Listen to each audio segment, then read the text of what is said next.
One thing we've not talked about just yet is players that are staying put, and that is definitely the case with Michael Olise, who has decided to stick around at Crystal Palace, rejecting Chelsea's advances, it would be. He's staying at Selhurst Park despite that strong interest from the Blues. Frank, did Chelsea need him anyway? I'm not sure about that. He's definitely a good player, and it would be maybe, it would have been maybe a plus to have him. But they have those kind of players. They already have those kind of players, and he's not the main target for Chelsea.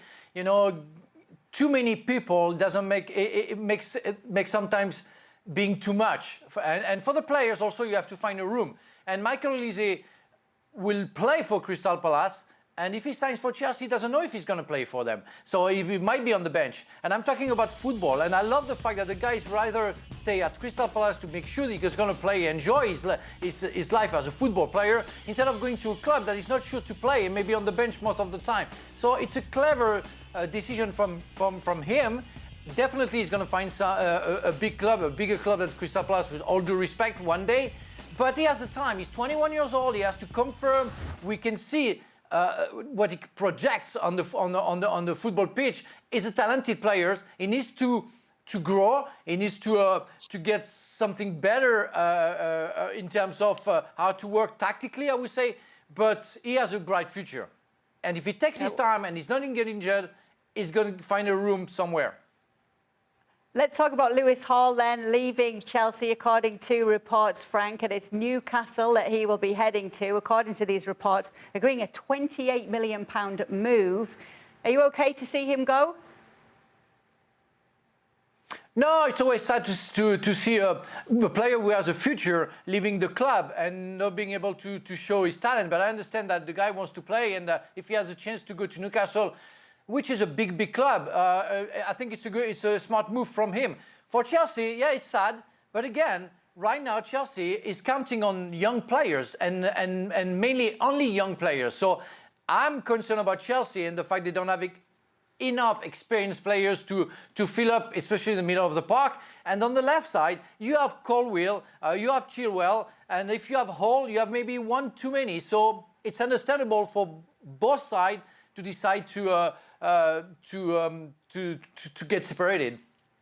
All right, let's talk about some news coming out of the Chelsea camp then, Robbo, in terms of Reece James, their new captain, getting injured, a hamstring injury that he's picked up in training that could keep him sidelined for months. Is this a concern for Chelsea, his injuries? It's a concern for Chelsea, it's a concern for Reece James, and it's a concern what the medical department are doing, because if a player keeps getting the same injury, there's obviously, they're not diagnosing it properly, they're not treating it properly, he's not getting the right rehabilitation if it keeps going over and over again.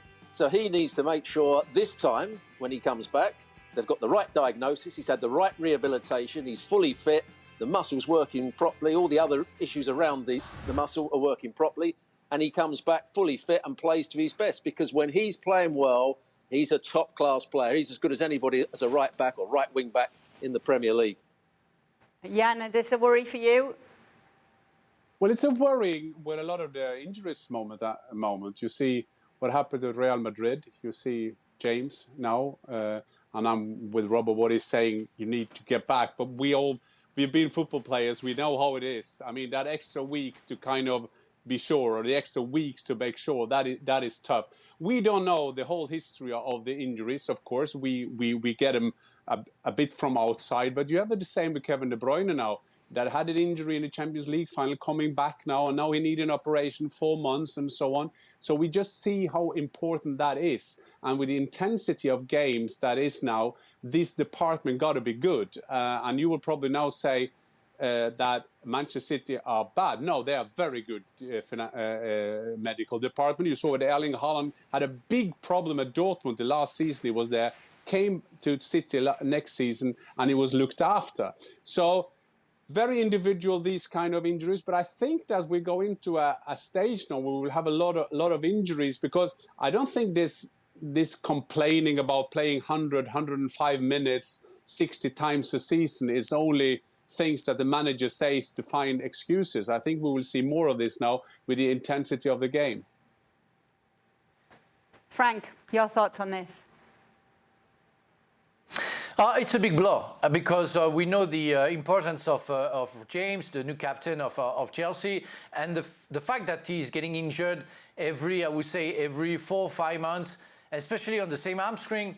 I'm concerned, and I want to see what is a plan for his healing, because I mean to see short term won't help him to have a good career, because that's what it is for the player. And I'm thinking about the player, not really the club right now. He has to find where this problem is, and maybe not the hamstring. So I'm sure they have a good medical department, but they have to find something else, because it's not coming from the hamstring. If it's always the hamstring, it's because something else is going wrong, maybe the back. So in football-wise, it's a big shock for me. It's a shocker, really, because with Chilwell and James on both sides, and we talked about that last season, if they lose both of them, they have a problem.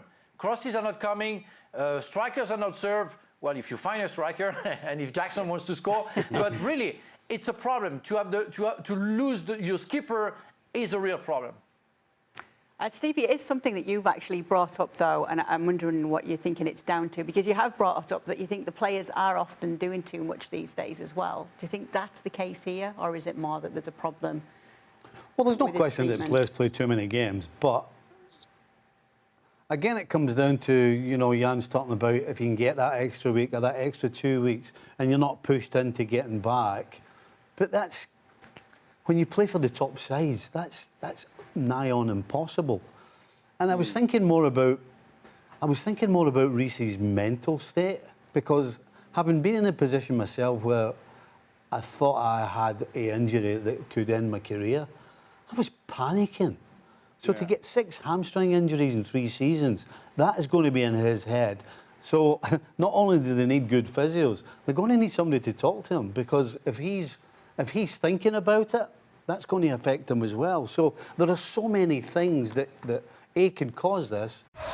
Well, thank you very much for watching ESPN on YouTube. For more sports highlights and analysis, be sure to download the ESPN app. And for live streaming, premium content, and let's not forget as well, ESPN FC 7 days a week. Subscribe to ESPN+.